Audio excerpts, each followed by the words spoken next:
Recording. We are back to the warehouse after Blitzball Battle 4. We are joined by a retired old man. Let's talk Blitzball.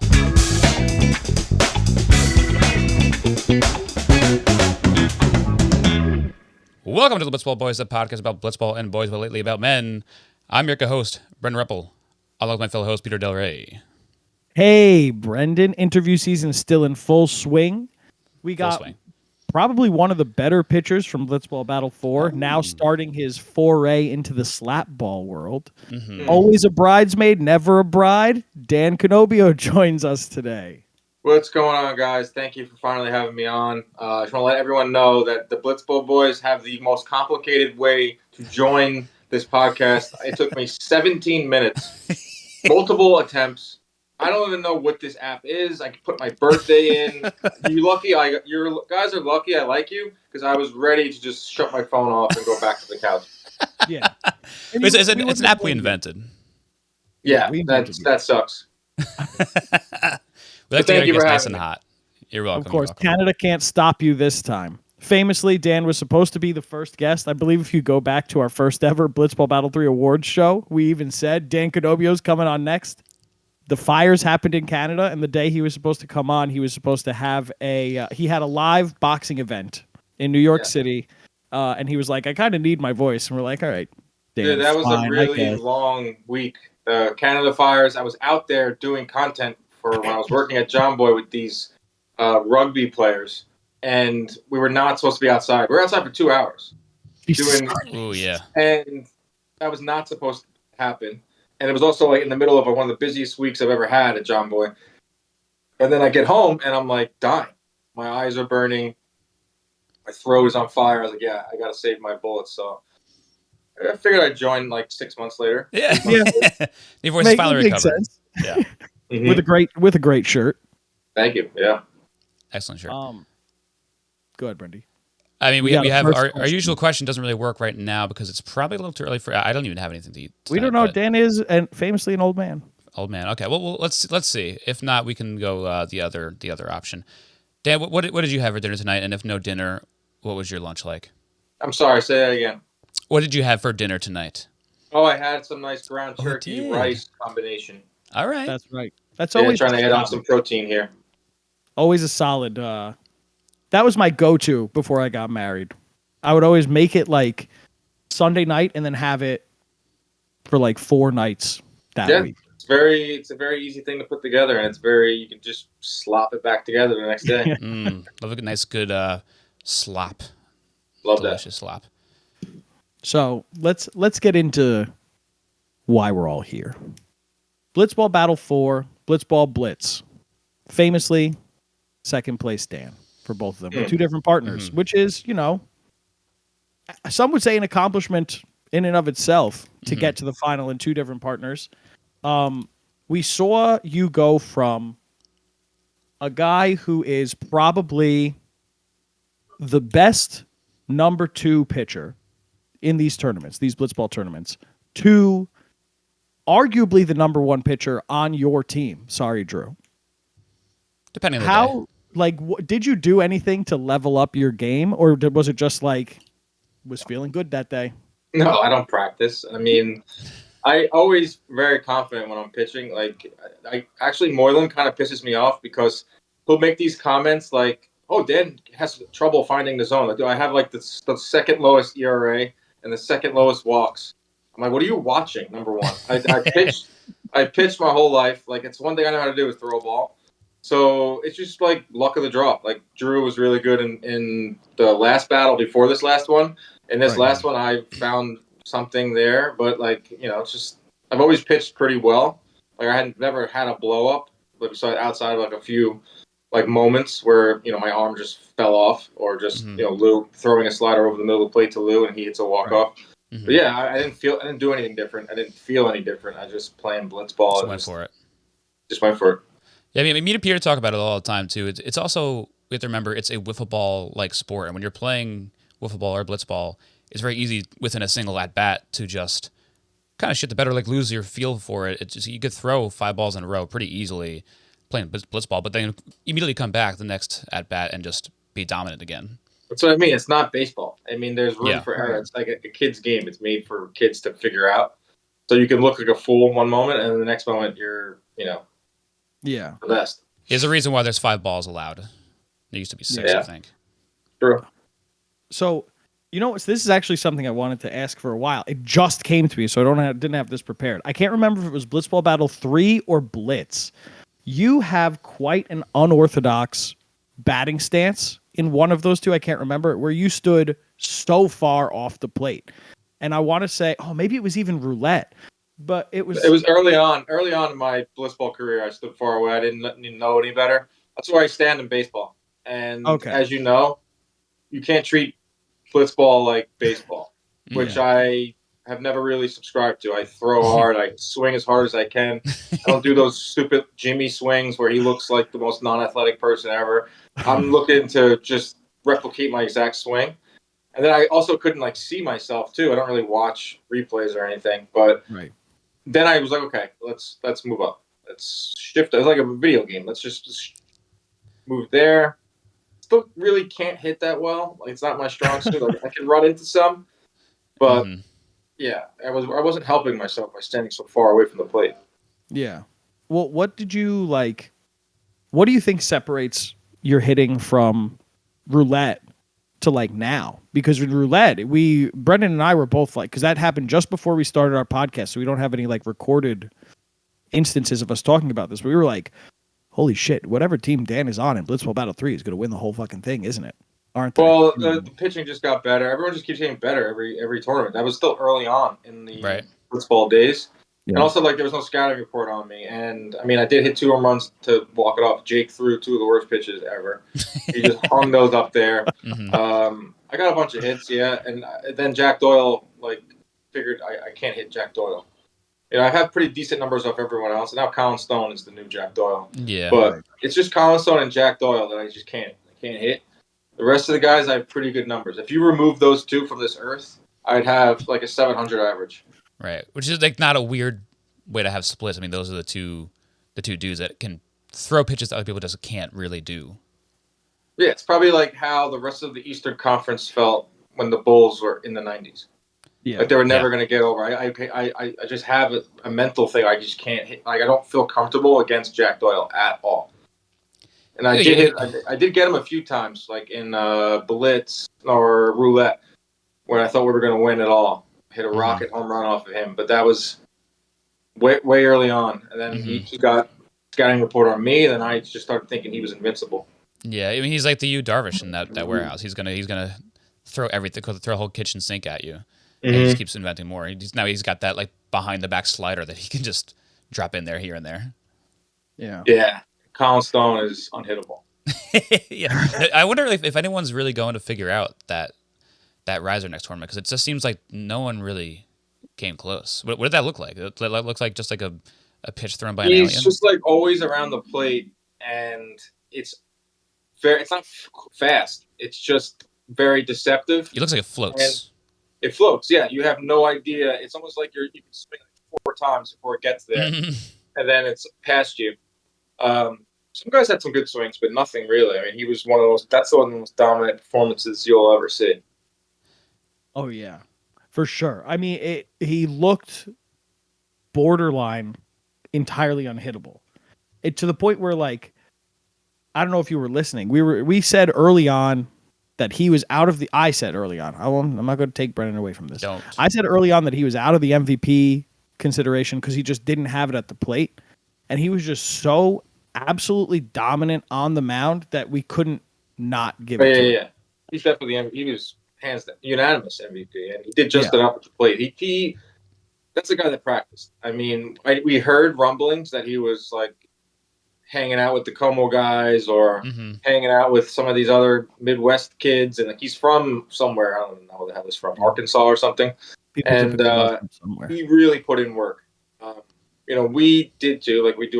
When I did work there, we did our training sessions and stuff. But he took it to another level, which is pretty cool. He's a competitor. He played college baseball. He didn't like his performance in Blitzball Battle 3, where he was just kind of different arm angle and just threw me the same pitch 4 times in a row. I hit a grand slam off of him. I was always shocked when I saw him pitch. I was like, dude, this guy like is a pitcher, but why he's not like throwing it like he should? I was about to tell him that. But Yeah. he changed up his arm angle. I think Moylan got in the lab with him. Like he Mhm. put in a lot of work, and it was awesome because he's like one of the nicest guys in the world. I was legitimately happy for him when he walked it off against us. Like I don't care that much. Right. Yeah. Like I want to win, obviously, but if like, you're gonna lose to someone, he's a really nice dude. So I was happy Yeah. for him. Yeah, and those tight pants were tight probably a good pants. distraction too, right? Yeah. He had some tight pants on. Yeah, he had Two tight different pants on. bats And in his the field. girlfriend there. He was feeling it. He's feeling it. Yeah. Little extra chub for the girlfriend in the stands. Yeah, I think K-Mac when he was on here was telling us that Colin is like trying to get a league started wherever he is. He's like trying to get like a real like Como style league going on. And I guess to do that, you gotta perfect how to throw the ball at the very least. You know, 'cause Yeah, that's the whole throw the thing. ball, and you also have to like, that guy, the guy Aaron who created it will help him. I'm sure. Like he'd be good for that. Yeah, it's cool. Yeah, it's funny that it's like all the baseball players that play this game can kind of skate by for the most part, but if they give any effort outside of the warehouse, they just become gods in there. It's just very funny. Right. Yeah. Like we practice a lot, but it was also work. Like we were doing Thursday warehouse sessions, but Right. it's content, not the same. But Right. everyone just had to put in work. Whoever says they didn't was a liar. Even Plouffe did. Yeah, really? Okay, that's interesting. He comes off as a guy that really he wants to let you know he does not care. Because it's part of his character. That means he cares. He's a liar. Yeah. Keeping the rivalry going. Because you and Plouffe had some really good entertainment moments during this tournament. Obviously, you were yucking it up. I don't know. I wasn't planning on that. I knew that he was going. I heard rumblings that he was going to try to get under the skin of Drew. Uh-huh. And as you know, with Drew, he can be manipulated. He can be for the get. And I was not going to let that happen because they had nothing. Like Plouffe was hitting singles and he played better. And his brother, unfortunately, just couldn't figure it out. I mean, he was put in a really tough position. So they were pretty much cooked heading into the game. And I knew that they were going to try to depend on some mental warfare. And then, in my mind, I was like, let's have some fun. And it's Plouffe. So I have a ton of respect for him. And I know that he can handle the trash talk. And I know that, he's really good. So let's just have fun. Where I knew as we're going to trash talk him, someone else, like they might not really like it or they might not be able to rise up to the occasion. Sure. I knew that he was going to rise up and then we were going to create some like really cool content and some really cool moments. And that just like took over. And then I just didn't want to lose to him because he's an ultimate competitor. Like I have the utmost respect for him. Like we get along great outside of the warehouse and we still keep in touch. But like that day, I just wanted to beat him. Yeah. Because if he beats you, he freaking lets you have it. Oh, I'm sure. Yeah. So if I have my moment, I'm letting him freaking know I just walked it off on him. That's right. I'm not sure if it was in that game or not, or if it was in the post-game interview, but I remember Trevor even saying, like, the kid's so, like, talking about Drew, he's like, the kid's so nice, I feel bad even doing this, but this was part of our game plan. And it's funny, it's like 40-year-olds. I mean, you're talking about two almost 40-year-old guys. I mean, they had to go for it. It was fun as hell. It was one of the most fun I've ever had doing anything at John Boy was that game. Wow. I believe it. We did some fun shit there. Yeah. The whole thing, we don't mean to make you sad. But the whole thing with that game in particular, because it almost felt like at times that, and you could correct me if I'm wrong, Drew was almost a little too intense this tournament, that he didn't let his full personality come through. Yeah. So it was really nice to see you there, like grounding him during that one. You got to remember, he's like 21, and he's an ultimate competitor. He doesn't like to look bad, doesn't like to look foolish. Got a lot of pride. This tournament, he had Jimmy Norp there, and they have like a checkered past, which I learned about like on the spot. Yeah. And he has a lot of pride, and sometimes he lets it kind of get too serious, or he gets in his head too much. And I'm like, dude, come on, this is at the end of the day, this is internet. We're trying to entertain everyone at home. We want to win, but let's have fun and let's like make a moment. But Drew's the best. I love Drew. Yeah, absolutely. He's also not like in the mindset of like you or me, the plus 30 mindset of like, oh man, I get to play a game again. Right? Because he gets to do it all the time. In it. A lot of those guys are. For the most part, everyone understands the concept that Jimmy always says. It's like a backyard barbecue. Let's not get angry. Let's not curse. Let's not trash talk, like legitimate trash talk. Like me and Plouffe we were laughing half Sure. the time. Right. But mostly everyone gets that. But then again, you'll see a couple guys in their early 20s get really competitive, and then I'm like, oh my, come on, guys. I don't mind seeing the competitive nature of it. Like I love like the moment where Drew gets that big strikeout and runs right into the wall because I remember him saying afterward he's like, I didn't want to hurt Dan, so I went wall first before I came Bro, back he's a to him. big boy. He's a big Yeah. freaking boy, and I'm not trying to get hurt out there, especially on day 3 or day 4. Like you guys, for those people at home, you guys probably understand that from talking to so many of the players. For those people at home that don't understand, like this is a 4-day marathon, grueling shoot. Like it all gets done in 4 day work. Sometimes 7:30 a.m. call times, 8 a.m. call times for traveling from. I'm coming from Queens. Like it's. I know it's at the end of the day we're playing blitzball, but it is a very grueling thing on the body. And by like day 3 or 4, I wasn't having Drew knock me over or something, and I can't play in the championship.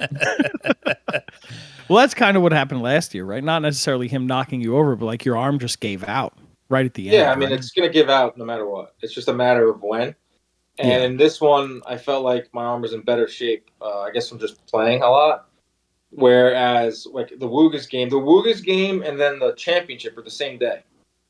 Okay. And the Woogas, I pitched a lot in the Woogas game, and I wasn't planning on pitching that much. Like my plan is always get those 2 outs, maybe a third, and then Drew's the young workhorse. But for that one, Drew was off, so I just was feeling good. My dad was there. That helps. I had a lot of adrenaline going.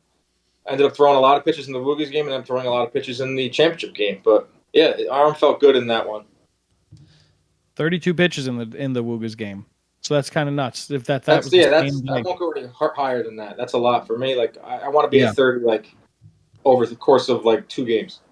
Yep. Yeah. No, I get it entirely. I think every time I've thrown a blitz ball, I've hurt myself. It's a very light ball.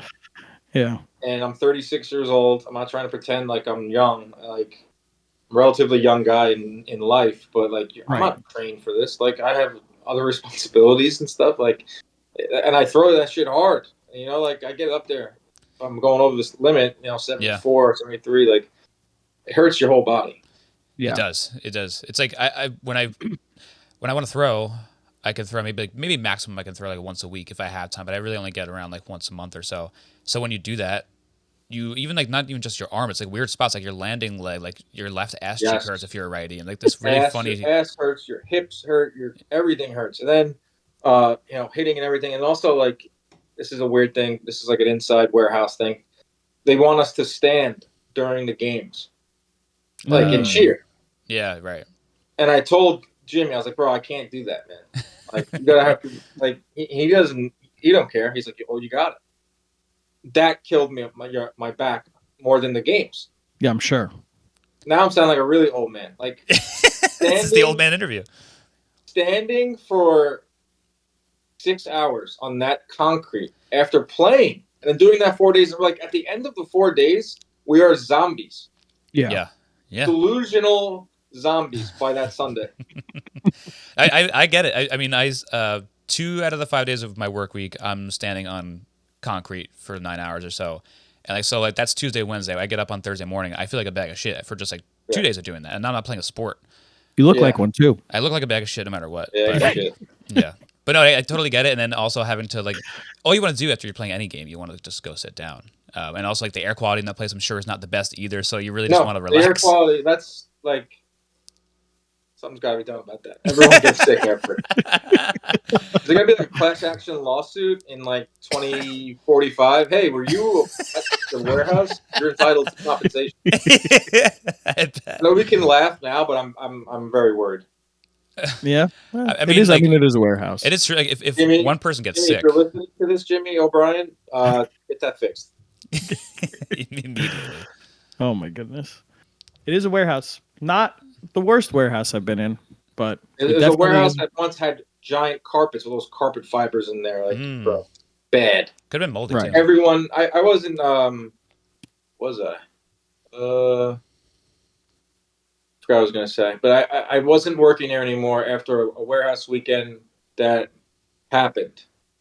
And I just was hearing through the grapevine that everyone was like out of it, sick, or like something. I'm like, damn, warehouse strikes again. Yeah. It was up, ball and play, ball and play. Are you this is a little off topic, but are you like upset that you never got a chance to play Play what? in the ball and play No, tournaments? not even the least bit. No? Now that I don't work there anymore, I'll let you guys know. I never really was into any of the other sports. Just blitzball? Jimmy knew it too. Like the whole company knew. It was like a joke that wasn't really said. I didn't play in a lot of those things because I had a lot of things pop up, either a big fight that I had to cover, or a wedding, Right. or a bachelor party, and it started becoming like a running joke. And then like it also was like I don't want to play ball and play. Like I don't like it. I don't pretend to like cricket. Don't like it. Jimmy, if you're listening once again, don't ask me back for ball and play. Floorball, zero interest in running around in that place in the summer. Yeah. Oof. Not even an ounce of me wants to play that. Slap ball, I was on the fence. I just got cornered, had to do it. I had no choice. I was still an employee there. That ended up being a blast. And I think fans or our community is going to understand how fun it was. The first game was a little rough. Stick with us because it gets a lot better. The games get better. The Goodfellas team gets better. So, yeah, I don't. To let you know, I'm gonna be very honest with you. I did not care. All I want to do is play blitzball. Yeah. I mean, we want you to be honest. Yeah. It's not like we're like, Dan, come on, lie as much as you fucking can. No, I have nothing to gain by lying. I Right. only want to play blitzball. Right. That's fair. I mean, Slap that's ball, the flagship sport in that warehouse anyway. No, the other ones are cool. I just don't want to get hurt. Like I was always afraid of like Achilles. Right. Achilles. Thought about the Achilles the entire every minute of the slap ball game. I never even thought about that until it happened to Shelfie's. Like, how'd that? I don't know how Achilles injuries happen. It just but I could guess it happen can. to anyone. We just turn. We're not trained athletes. Yeah. Well, yeah. I mean, even if you are a trained athlete, though, Right? It could happen to anyone. But like, if you feel calf tightness, that means that maybe your Achilles is like fucked. And like, I was starting to maybe in my head, I was like, oh my gosh, my calves are tight. I would make a sudden movement, pop my Achilles, and then my whole fucking career. I got to deal with that. I mean, I threw shot put in high school, and I told my coach one time my sophomore year. This was like early too. This was winter track.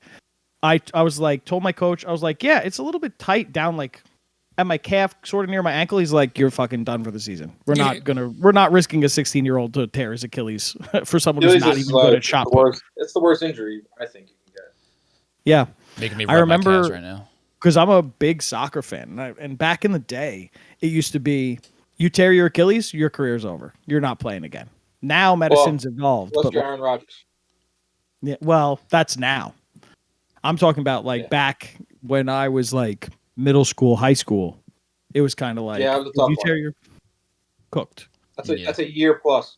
Yep. Oof. Absolutely. My buddy tore his Achilles playing pickup basketball. And he said all he did was get a rebound and turn to go the other way, and he thought somebody fell on him. He's like, it wasn't painful. It's just like I couldn't move my leg anymore. That's all it takes. Yeah. Crazy. Absolutely I'm crazy. trying to be a hero like that. For some stupid internet show. Guys. That's true. That is true. You look cool playing blitzball too. You just stand out there, you're hitting the ball, you're throwing the ball. Other sports, and a lot of them are in the summer, and there's not the greatest air conditioner in there.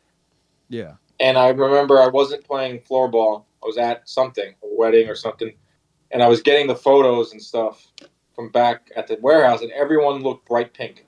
Yeah. I mean, famously, Trevor Plouffe, these are guys that are in shape. Right. Yeah. These are guys. Nicky Cass is a very in shape 23-year-old dude, and he looked like I've never seen someone that exhausted. Famously, Chris Rose talked about how much he was sweating, and he was just talking. Yeah, I think it's gotten better. I think they added some type of AC in there, but yeah, I mean, we went in September, Brendan? September, I think it was. We were. I remember being like, "Fucking, why did I wear?" You wore jeans pants. today? I was like, Peter. I know. I fucked up pretty probably bad. had to freaking cut those off. Yeah, I got home, took them off. My wife was like, "You getting in the shower?" So. Yeah, but when you're playing, it's good. Like getting warm as an old guy, it takes me a while to get warm, but it's nice and toasty in there. Gets your arm nice and loose. Like we played some. Did you guys come in March for the last taping? No. Freezing. Slap No, ball. I I'm believe wearing it. a hoodie in the first game. Slap ball. Oh yeah, Slap yeah. ball was like frigid in there. That's a Oh, cardio game too. That probably felt great. And we're getting there at 8 a.m. They're like 8 a.m. first start. Sam is on the line screaming at us. 8 a.m. freezing warehouse playing a fucking slap ball. I mean, talking about like looking cool in these sports, like that's definitely one. And again, like you said before too, you guys didn't have it fully figured out yet, but like that's one where the guy on the point has the ball and everyone's kind of just like jogging around a little bit in their hoodies, and it definitely looks like a little silly at first until you guys later on, maybe in a couple games later, you'll start to figure it out a little bit. But it Yeah, definitely we made looks a big awkward. change. We made a big change offensively. I don't want to give away too much, but ooh, that left arm came back with a vengeance. Okay. hell yeah. Yeah, I think for That's what listeners, we like we to hear. I saw the comments, and I don't want to toot my own horn, but I've never had a bad blitzball game. I've never had like a game where Joe's gets destroyed in the comments. That suck. I hated that for Joe's. I never Right. had that. So in this game, like I didn't do shit. I didn't even I didn't score. I didn't understand how to play. I wasn't at any of the practice sessions. So like Right. the first time I played was like maybe that game, and I saw some comments were like, "Oh man, Dan, doesn't have it anymore." Oh man, Dan, she didn't even show up. Like, Jesus. I think Jimmy and Jack even in the broadcast were like, "Did you notice Canobbio was in that game?" Yeah, yeah. I Halfway kind of through. wanted it to be that way. To be honest, I mean, whoever drafted me was getting half of a person. But then, Traded for you. what? Traded for you. Yeah, I didn't know that. We weren't up there. Yeah. I don't understand how any of that stuff works. There's a reason was never a captain, or Jimmy would come up to me and explain the rules like in the office, and it sounded like Chinese. And I would just be like, "Yeah, man, yeah, bro, it's gonna be awesome." I never understood that. I got traded for, but I'm gonna let everyone know I get better, and the good fellows Okay. get better. Yeah, I wouldn't even Never put it on count. you. Again, there's one game so far. It's brand new to everyone, even playing, especially. It's a made-up game. But it looked like the Goodfellas at the very beginning, especially, were just like clogging up the goal, and there was nobody spreading out at all and giving any opportunity to do anything but like a self-slap. And again, that all probably sounds like nonsense to a lot of people too, because it is, again, a made-up sport. Yeah, the first games were rough, and I saw the numbers, and it's amazing that They did great. that many people watched. Yeah. It's an amazing community. It gets a lot of fun. It brought out a lot of competitiveness, and even more than I thought in myself.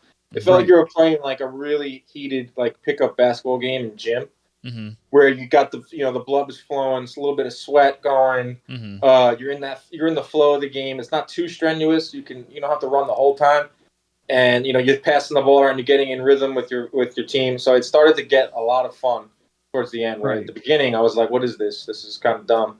And then at the end, I was like, "This is awesome." Cool. Yeah. I mean, like I've said it, I feel like a million times in the lead up to slap ball. I don't know if you could relate because I don't know what your high school gym class was like, but at least by me, European handball or team handball was always like everybody's favorite gym. Bro, that's what I thought this was. Yeah. When Jimmy came into the lounge or whatever and goes, "We're playing handball," I fucking was hyped because I was like, "You're telling me we're playing the game with the volleyball where I jump up and I fucking are reaming kids out with the ball?" It's like 3-man weaves, and it's like an awesome game. I think they played in the Olympics and shit. Yeah. It's do, one of the coolest. That was the best day of gym, or the best 2 weeks of gym was that. And of course, Jimmy was like, "Yeah, but we're gonna like put a spin on it." Right. I was like, "Oh, okay, so it's gonna be nothing like that. It's gonna have 400 rules. It's gonna be. It just can't be like a normal game." But it does look fun. It does look fun. I feel like the only thing that's really missing from like gym handball is the jumping and right, because that is one of the best parts. That's the longest to get used to because you can see in that that little like demonstration that Jake voiced over. I jumped because I jumped every time. Like I'm not big. Right. Oh yeah. Let me jump and throw. I can score.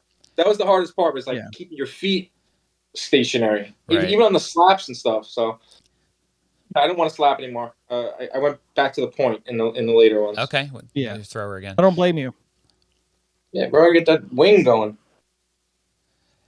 Brennan and I played European handball in college. I got it started as an intramural. I helped get it started as an intramural, and we lost in the finals to some fucking French guys. Fucking French guys. You're a pioneer. It's European handball. They shouldn't be allowed to play the no Europeans advantage. allowed in European handball. Not American handball. That's right. I mean, but like talking about other sports you guys have played in the warehouse that you've been a part of, and now you no longer being a part of Jumbo Media. I know you mentioned it. I don't know if it was after the tournament or it was in the vlog maybe that you said you still wanted to raise a banner. Do you know what you're going to be able to be a part of if you're able to be a part of anything or if you want to be So the rest of the year? big reason why I left John Boy was to join this new company that I'm at. It's called ppv.com. It's a boxing kind of platform that is allowing me to go 100% boxing and do my show. But the big part of their thing is sending me to fights because I'm promoting their service. I'm promoting their way of ordering a pay-per-view. Mm-hmm. So just last week I was in Las Vegas. Next weekend or 2 weeks I'm going back to Las Vegas, May 4th. So that was the thing. Like the thing with boxing is there's no schedule. So a lot of times I get the schedule from Sam and it would be mapped out for the entire year. And there would be stuff like later on in the year that I know that there's going to be a big fight. I know there's going to be a conflict. So that started to like become more and more of a problem. Where Jimmy was really cool about one of the times I called the Jake Paul fight. And it was like probably the biggest opportunity I've gotten so far in my broadcast career. This past December.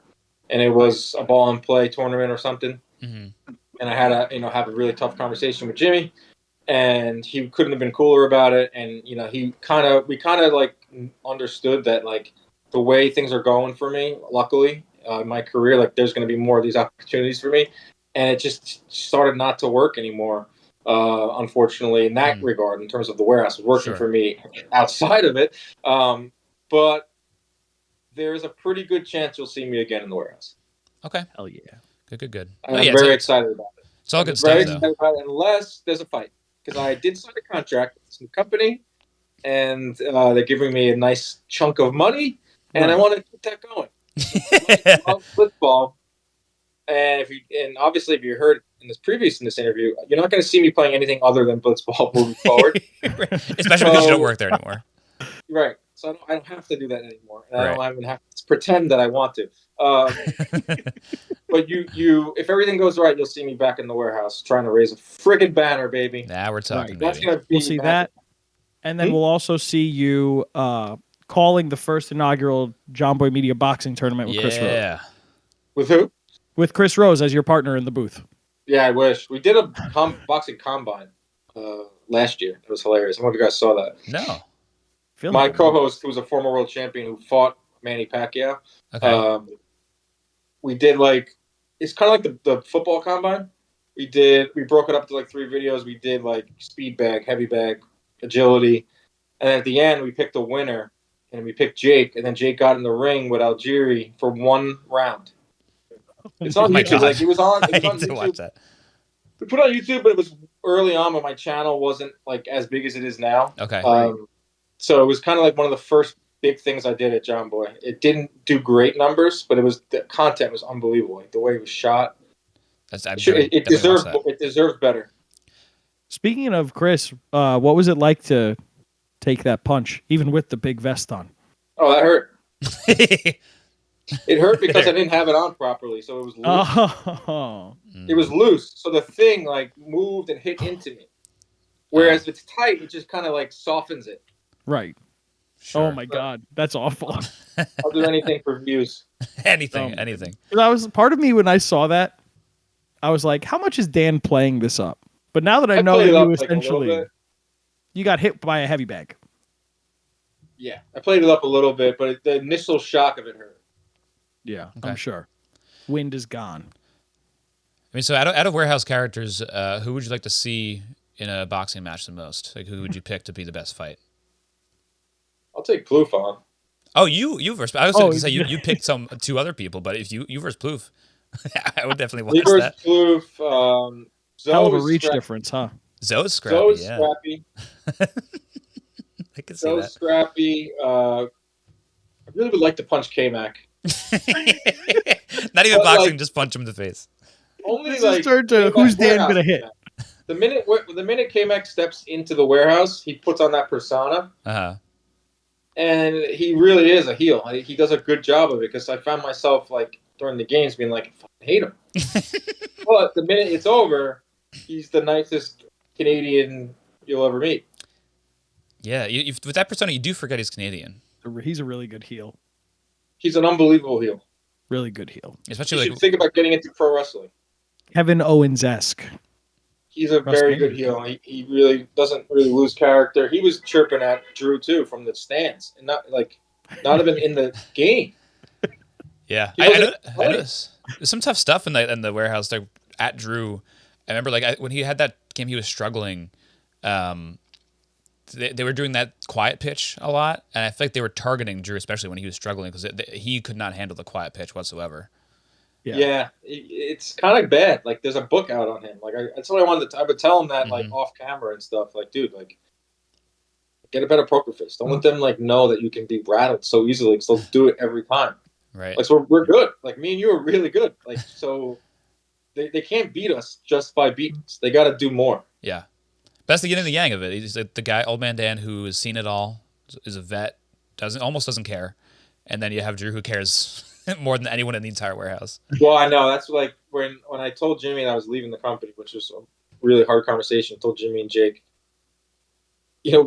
Jimmy was like, okay, yeah, and maybe 2 minutes later, he's like, yo, do you think you can still play blitzball? Because you and Drew have an unbelievable thing going. Yeah. Yeah, we do have an unbelievable thing going. And it just happened out of nowhere. Like, I didn't even know him that well. Yeah. I didn't play in Blitzball 2, Battle 2, another wedding or something. Blitzball Battle 1 I played in, which was in January of 2022, which was an eternity ago. With Shekel, that's right? before you worked there? Before I worked there, and Drew was there, but it was such a weird time. Like, I was trying so hard to get a job there that I knew. What's up? It's with Shackle, right? Yeah, I was trying so hard to get a job there at the time that, no offense to Drew, if he wasn't doing anything for me, I wasn't talking to him that weekend. So I didn't talk to Drew once. Didn't even understand who he was. And then before Blitzball Battle 3, Jimmy's like, oh, I'm going to pair you up with Drew. It's like, oh, is that like the MLW kid? He's kind of a try-hard. Vaguely familiar with him. Yeah, he's like a try-hard. He's diving all over the place. I was like, all right, I guess it'll be fun. Now I fucking love the kid. And, I talk to him all the time. You're his nutritionist. Well, just one time he ate salmon from the buffet in Manhattan. I still can't believe he did that.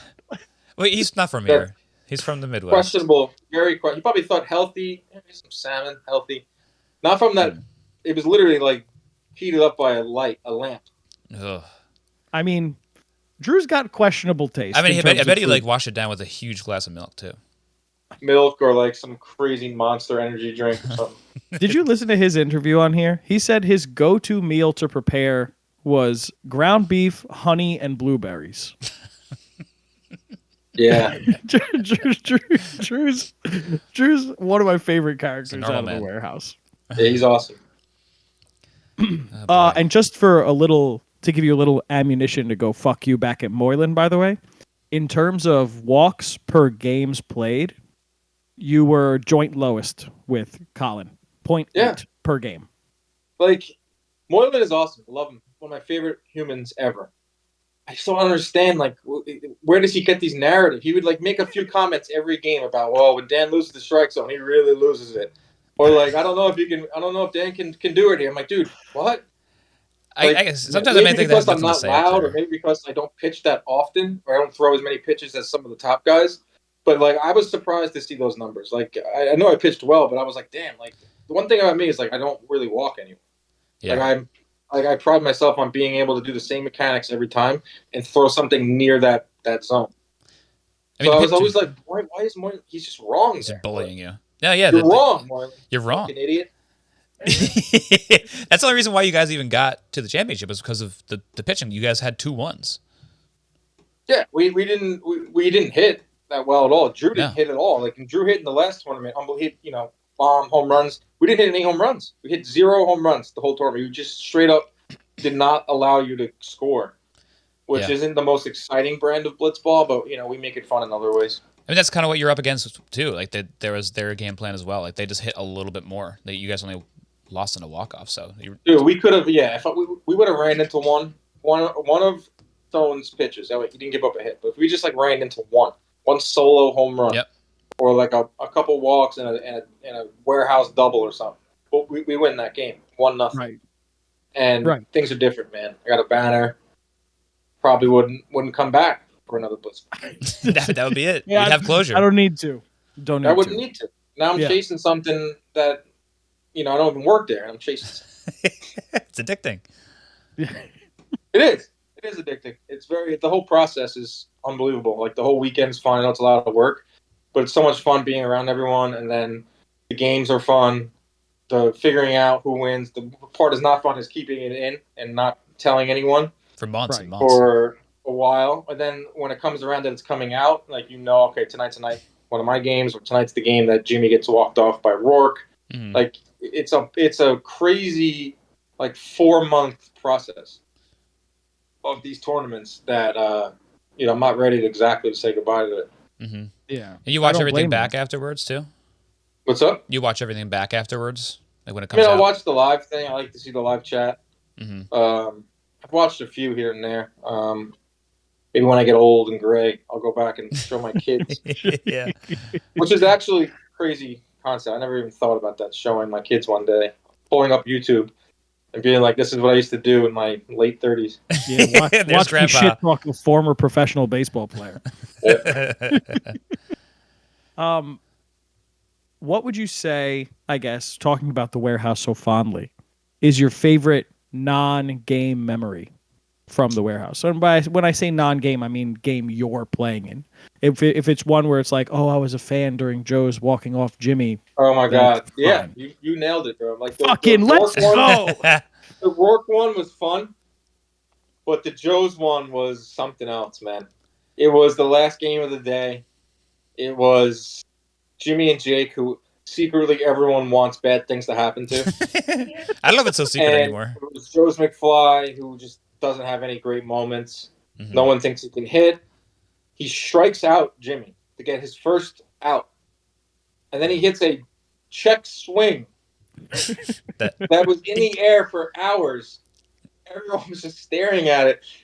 It was unbelievable theater, Yeah. and it was also the last game of the day. So we were just mobbed Joe's and got the frig out of there finally, and it was just awesome. Yeah. Yeah. It's a That perfect was storm of probably things too. as a non-player to be able to run on the field and just swap, just go right after Joe's, who's an awesome guy, and it's always nice to see Joe's have some moments. Yeah, it was back at a time where Joe's he still can't really pitch, but it was at a time where he hadn't hit for shit either. So he was like complete zero on both sides of the ball. So for him to have the moment on the mound first and then come up and have the big hit was like what a Joe's game. Yeah, I feel bad for Joe's, but it's his job. It's hard. I wouldn't want to be out there if I couldn't perform.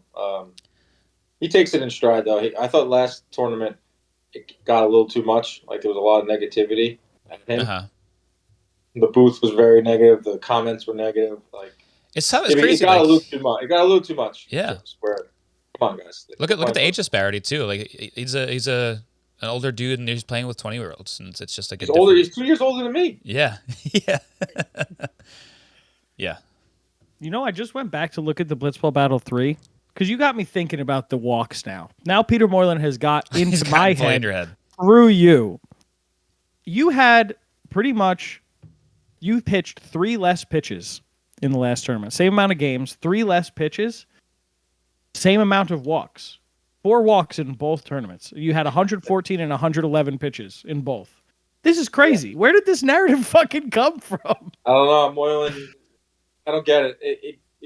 He just made a few comments every game where I'm just like, dude, that's not true. Like, if anything, you should be saying this guy. The one thing Dan does do is throw strikes. Were you hearing him when you were on the mound, or did you hear this back when you re-listened? I would hear it like when I would go to the editing rooms at John Boy, or I would hear it during the live when I would watch it live. And we had a group chat going, like the warehouse group chat. I think one time I said, "Yo, does Moylan ever actually watch me pitch? Like this is like the 4th time he's mentioned that I'm wild." Like, bro. I think I know exactly what we're clipping anybody. for this episode is just adding Moylan and We're calling gonna him add out. him. That's Go it. ahead. Go ahead. He's another guy where you can just be straight up with him. I'll be like, dude, what the fuck? Like Plouffe. I have a ton of respect for Plouffe. I have a ton of respect for Moylan. So go at him. Oh my goodness. We're coming for him. Crazy. We're coming right for him. Peter, you want to get that our Chris big question? last question? All right. So we didn't do this last episode. We were told we were on a time limit that did not exist, so we skipped it. But that's besides the point. We have a friend named Chris who claims that he watches the Warehouse games, doesn't watch the Warehouse games. We always have him ask a question to our guest. Okay. And today he's asking you, Dan Canobbio, who are you betting on, Jake Paul or Mike Tyson? Oh, wow. I actually might be involved in that broadcast. I know. So, That's why when he sent it, I was like, because I remember all the pictures of you and like Jake Paul and being like, wow, thanks, Jake, for giving me this great opportunity back when you did. yeah, when I you work called for this his fight. company. Yeah. I work for his promotional company. I'm going to Orlando in 2 weeks to call a fight for his company. I'm not really rooting for anyone. I'm rooting for everyone to come out of it healthy, especially Mike Tyson. Don't know the rules yet. Mike Tyson kind of hinted that it's going to be an exhibition, but it's going to look like a fight. Right. So if it's an exhibition, I think there's no winner. There's no judges. Okay. I don't know. I do think it's going to be a spectacle. Like I do think, everyone's going to watch because it's on Netflix. Right. And it's Mike Tyson and it's Yeah. Jake Paul. It's going to be a curiosity factor like you've never seen. And it will probably be the most watched fight of the last 50 years. Wow. You gonna be there? I don't know yet. I've heard that I'm in the running to being part of it in some regard. Well, if you're not part of it, would you plan on like heading down there if you had nothing else going on? Probably not. No, I would watch and I'll be a part of it. And I'll cover it on my show, but I wouldn't really go to it. No, probably not. But if I'm getting paid, I'll be there. It would be cool. Mm. Would be Yeah, cool it's a if they Jerry say, World, and yeah.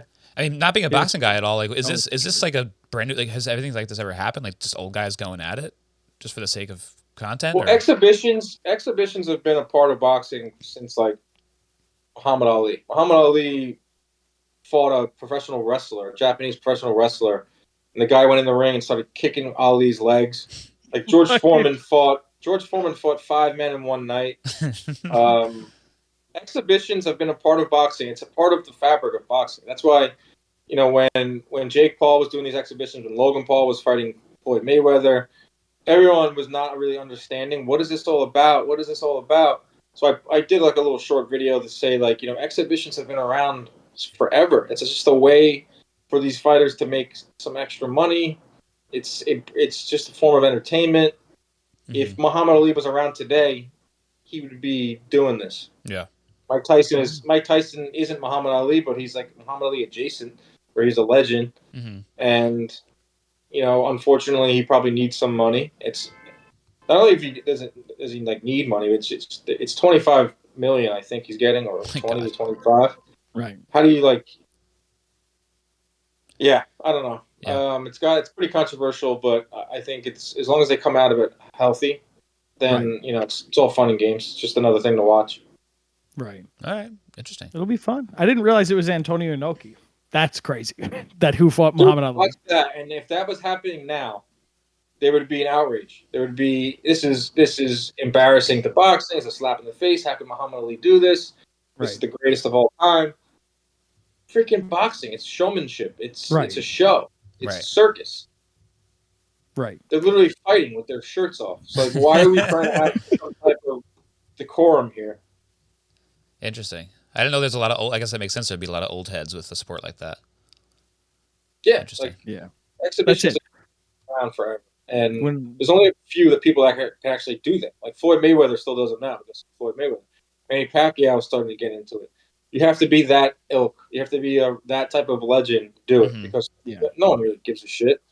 If you're just like a regular fighter doing an exhibition, it's just another way to make money. Floyd, sure.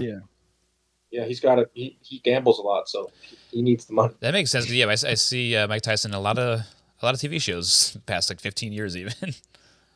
That makes. Well, he's notoriously had money issues. Like he lost all of his money, and then he gained it back. I think now he's in good shape. Okay. But he lost his whole fortune. Wow. Yeah, so That's a lot of nuts. fighters do. A lot of fighters lose all their money. That unfortunately is another fabric of the sport. Is these guys don't know how to manage their money, and then they end up fighting longer than they should. Oh, interesting. It's a Learn a little little bit. boxing, Yeah, a little fun. 101 for you I A like guys. little that. inside boxing. Cool. So, in summation, you are placing your bets on Mike Tyson. No, Off the record. I am placing my bets on both guys coming out healthy. Yeah, Okay. he's putting his money on green. But yeah, Yeah. thank you for coming on. Thanks Dan. a bunch, Dan. Appreciate you being here. Thanks for having me. You guys are awesome. I love what you guys are doing. You know, it's cool. Always wanted to come on. I'm glad it worked out. Took me leaving John Boy Media to join this podcast. But you might see me again. You might see me again inside those hollowed, diseased walls. Yeah, then we're gonna have you on again, coughing up a lung. Next time, we really want the sick I might Dan not. Maybe I Canobbio. will return just for my health. The more we talk about it, the less he's interested. Yeah, I don't know if I want that like 2 week cough afterwards. He's a black lung. Yeah, I'm sure. Yeah. But Well, my last you thing talked too about is it. Oh, sorry. I Brandon. just Go ahead. need to invite myself to your backyard out east. That's all. Next time you go Yeah, there, bro. scoop me up in Lindenhurst, and then we'll go You know, out I there. grew up in Lindenhurst. Oh, really? That's kind of Yeah, funny. I grew Me up in too. Lindenhurst, and then funny story. Not to, I know we want to end, but my dad, we didn't want to leave Lindenhurst in 1997. Mm-hmm.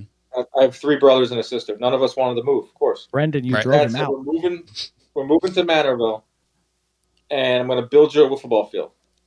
That's a good deal. Because in Lindenhurst, we just play in our driveway like everyone Right. else. Right. And I was like, what does that even mean? You're going to build us a wiffle ball field. And he did. And Wow, it's still there. It's 30 years old, huh? I didn't know that. Oh, that's nuts. About. 97 was the first summer we were out there. 98, maybe? 97? Okay. That's crazy. Not 30, Interesting. 20 years old. Okay. No, That's yeah. so crazy. I guess all I have to do to get a wiffle ball field is just move to Manorville then. Yeah. Simple as that. We might do something. We Got Ice Guys came last year and did some content. So, I extended the invite once again this summer to them. All right. Wow. I'm just gonna So keep. we learned- I'm gonna drive around the area and just look for a field. Yeah, bro. If you're driving around and maybe I see you, maybe I'll let you up. Okay. Cool. Well, I don't know. Now that we learned that you drove his family out of Lindenhurst, Brendan, we That don't is know. true. We came here about 97. No. Crime drove us out of Lindenhurst. Prime, the energy drink. Holy Crime. shit. But yeah, you talked about it before, Dan. Where can people find you now that you're out of John Boy Media? Yeah, you can still find me on Twitter and at Dan Canobbio, Instagram, and all that stuff. If you're into boxing and you want to come check out a podcast, Inside Boxing Live, every Monday and Friday. Perfect. Brendy, what should people be drinking? Drink Subtle Tea is a drink made by me. You can find it at subtletea.com. You can use code HobbyBoys for $2 off your order of a 12-pack. You can listen to the Hobby Boys, the podcast about beer, wherever you get your podcast. We just finished up our March Madness-style tournament. It's a blast. Best tournament ever. Find all that Greatest there. ending. Greatest ending ever. You can also watch our show on YouTube at Boys Media. All right, I'll plug my brother Matthew Del Rey. He's famously the 8th most attractive man on Nick's Twitter. I love him very much. Give him a hug and kiss if you see him. God knows he needs it. Play Mega Man Battle Network. Beyond that, Brendan, ask me a question. Anything else you need to talk about? Nope. Bye. Peace.